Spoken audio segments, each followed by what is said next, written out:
So give it up for Sakaris.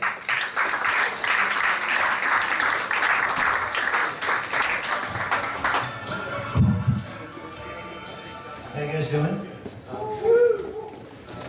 As Jack mentioned, I'm involved with local wrestling promotions around the area. I've been a ring announcer who calls the action. I've been a referee who makes the count. And occasionally I've been a wrestler who lives the dream.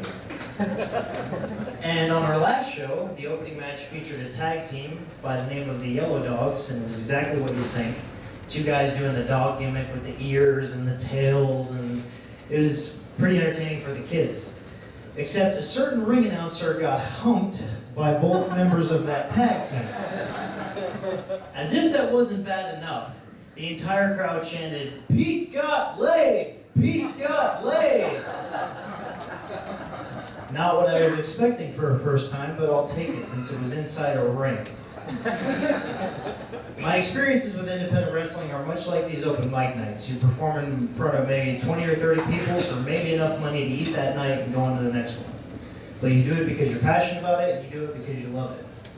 I've been on shows where the concession stand was literally a woman handing out gum. I've been on shows where the booming sound system was a microphone held up to a boombox.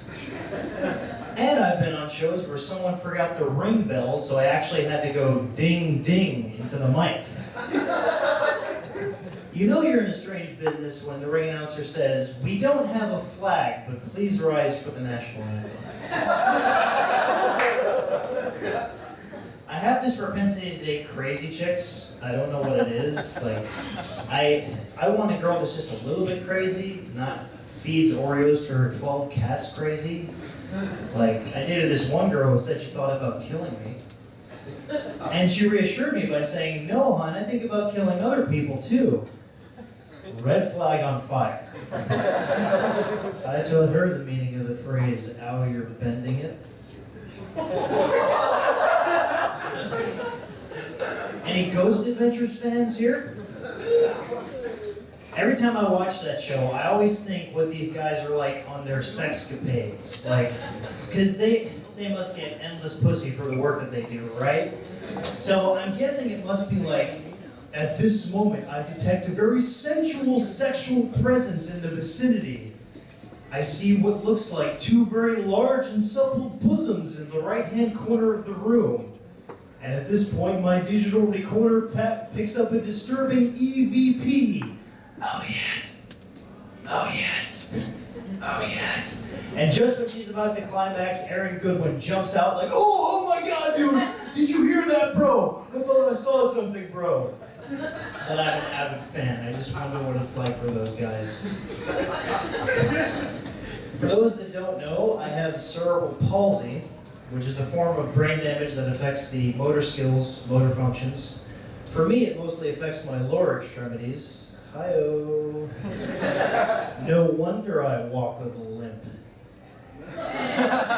It affects my hand gestures mostly. Like, I can't tell someone peace without looking all alien-like.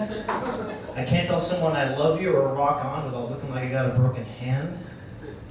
And I can't flip someone off without looking like I'm gonna stab them. E.T., fuck off. A couple years ago, I was in college and we had a Wii bowling tournament, which was pretty fun. I provided the console. So the night of the tournament, my friend Portia walks up to me and says, "Pardon me, good sir, but how did you come to procure this video gaming console that we will enjoy for our entertainment?" What she actually said was, "How much your Wii cost?" And I was like, "Oh, you know, $150, $200. It's a little extra if you want to play with it."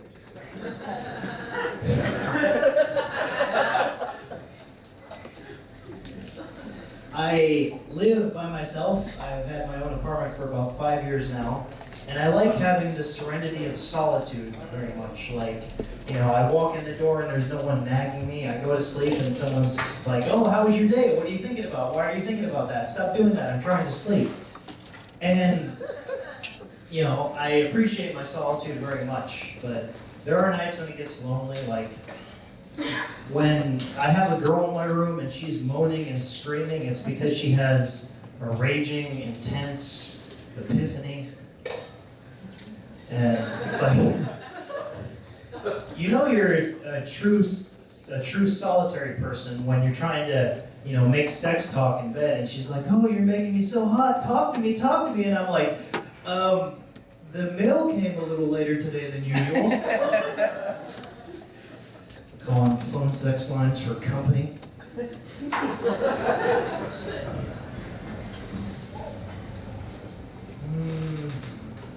Okay.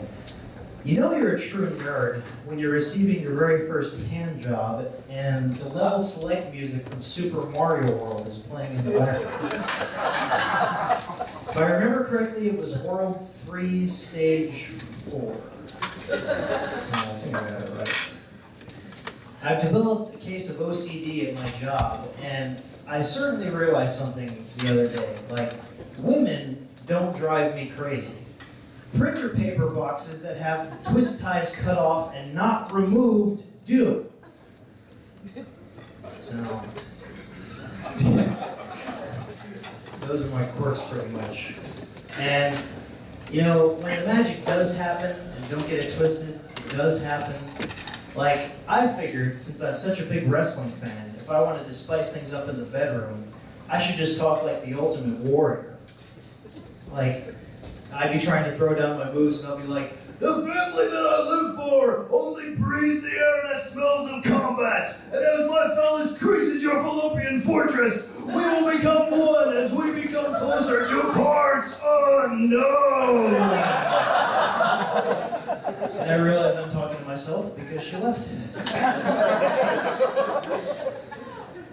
And you live a sheltered life when there's a claw machine full of sex toys and your only concern is that someone already won the pig from Angry Birds.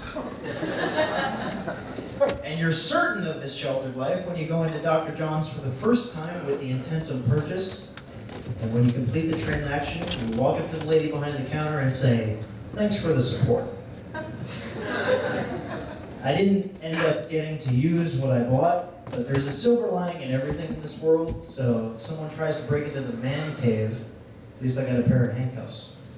Have a good night. See you next time.